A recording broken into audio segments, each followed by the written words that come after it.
ఓం శ్రీ గురుభ్యో నమః. ఓం శ్రీమాత్రే నమః. మాఘపురాణం 21వ అధ్యాయం. శ్రీ మహావిష్ణువు చేసిన శివ ప్రశంస. రత్నమద మహర్షి జహ్నుమునితో మరియు ఇట్లనెను. విష్ణువు శివుని చూచి ఇట్లనెను. శంకరా, నీవు నాతో సమానుడువు, మనిద్దరికీ భేదం లేదు. నా వల్లే సర్వపూజ్యుడువు, సర్వవ్యాపకుడువు, సర్వోత్తముడవు, సర్వవ్యాపివి, సర్వాత్మకుడవు సుమా అని ఇట్లు స్తుతించును. విష్ణుకృత శివస్తుతి. శంభో భవానర్క హిమాంసు నహ్నివే త్రయస్తే కిలలోకకర్త తదా సమస్తామర పూజితాంగ్రిః సంసేవ్యమాన స్ఫురయోగి బంధైః వచాస్తి కించిత్తవ మిత్ర భేదస్తే హంస్వహం త్వం స్వర్ణాద సత్యం వేదాంత వేద ప్రముఖానిసం వాం సన్యాసి న స్వర్గ విముక్తి హేతుం వదంతి తద్వత్ సుభజంతి శంభో ప్రయాంతి ముక్తించ తివ ప్రసదం.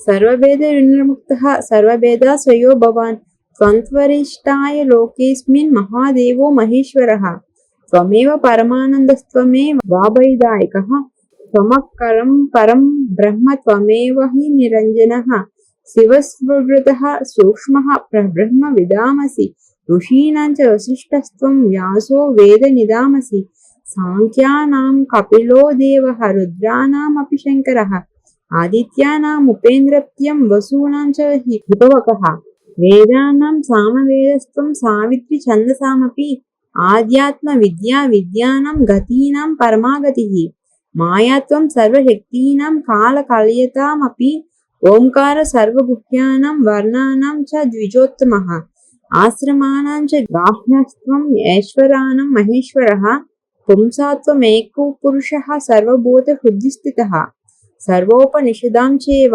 గుహ్యోపనిషదుచ్యతే కల్పానాం చ మహాకల్పః యుగానాం కృతమేవ చ ఆదిత్యః సర్వమారాణం వాచాం దేవి సరస్వతి ర్వం లక్ష్మీచారు రూపాణం విష్ణుర్మాయ వినామసి సూక్తానాం పౌరుషం సూక్తం బ్రహ్మసి బ్రహ్మవేదినాం సావిత్రీ చాసి జాహీరాం యజుషాం చతురుద్రియః పర్వతానాం మహామేరు అనంతో యోగినామపి సర్వేషాం పరబ్రహ్మ స్వాన్మయం సర్వమేనహి యరైర్వాహం త్వం హి సర్వముఖ్యోషు శంకర. శంకర, నీకు నాకును భేదమే లేదు. వేదాంతవేత్తలకి ఇది స్పష్టంగా తెలియను. నేను నాదునకు నీ మహిమను చెప్పగా అతడు నీ అనుగ్రహమునికే తపమాచరించెను.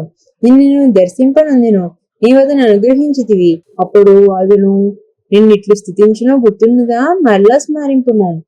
కూపంతనాశేష కదాభిగుప్తం నాగోచర నిర్మలమేక రూపం అనాది మధ్యాంత మాద్యం నమామి దేవంత మనఃపరస్తాత్ వాందే కపస్యంతి జగత్సూతిం వేదాంత సునిశ్చితార్థాః ఆనందమాత్రం ప్రణావిధానం చతేవ రూపం శరణం ప్రపద్యే అశేష భూతాంతర సన్నివిష్టం ప్రభావతాయోని వియోగహేతుం తేజోమయం జన్మ వినాశహీనం ప్రాణావిధానం ప్రణతోస్మి రూపం ఆద్యంతహీనం జగదాత్మభూతం విభిన్న సంస్థం ప్రకృతే పరస్తాత్ కూటస్థమవ్యక్త వపుస్తదైవ నమామి రూపం పురుషాభిధానం సర్వాశ్రయం సర్వజగద్విధానం సర్వతమం సర్వతమ ప్రవిష్టం సూక్ష్మం విచిత్రం త్రిగుణం ప్రసన్నం నతోస్మినే రూపములస్త భేదం ఆద్యం మహత్వే పురుషాత్మ రూపం ప్రకృత్య స్వస్థం త్రిగుణాత్మ బీజం ఐశ్వర్య విరాగ ధైర్మే స్పమాన్వితం దేవనతోస్మి రూపం ద్విసప్త లోకాత్మక మంబూ సంస్థం విచిత్ర భేదం పురుషైకరాదం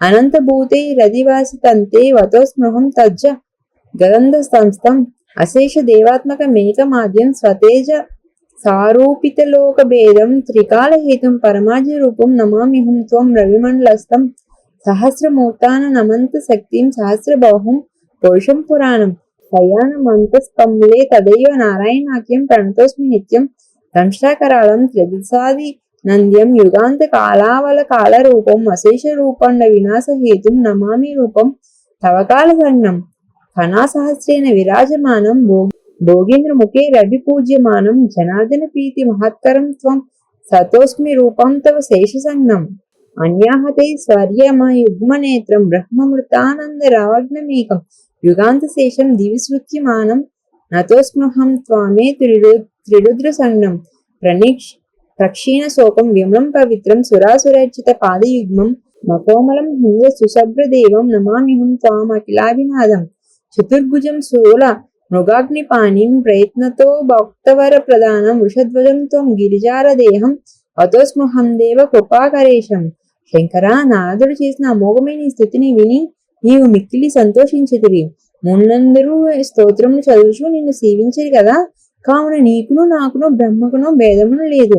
మనకు భేదమును ఉన్నదని తలుచు మూడు నరకమును పడుదురు సుమా అని శ్రీమన్నారాయణుడు అంతర్ధానము పొందెను.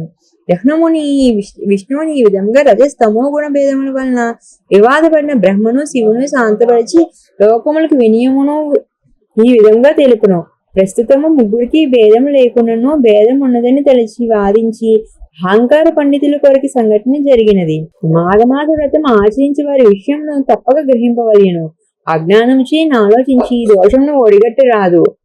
కావున బుద్ధిమంతులు సత్వగుణ ప్రధానుడై సర్వాత్మకుడైన విష్ణువునే భావించి జ్ఞానులై ముక్తిని అందవలెను.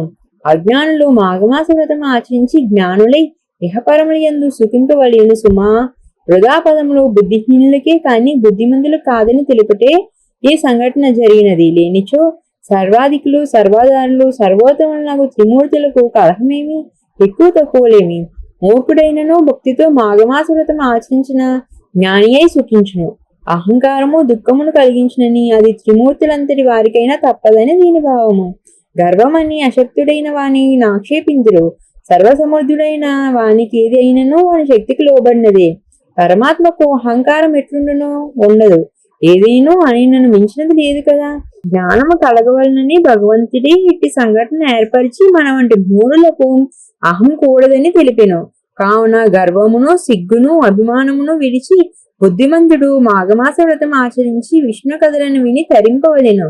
యథాశక్తి దానములు ఆచరించి సాటివారి యందు ప్రేమను చూపుచు సర్వాత్మకుని దయా విశేషమును అందవలెను అని గౌతమ మహర్షి జహ్నుమునికి మాఘమాస మహత్యమును భగవన్ మహిమను బోధించును. ఇంతటితో మాఘపురాణం 21వ అధ్యాయం సంపూర్ణము. ఇంకా మరెన్నో పురాణాలు ఇతిహాసాలు తెలుసుకోవడం కోసం మా ఛానల్ ని సబ్స్క్రైబ్ చేసుకోండి.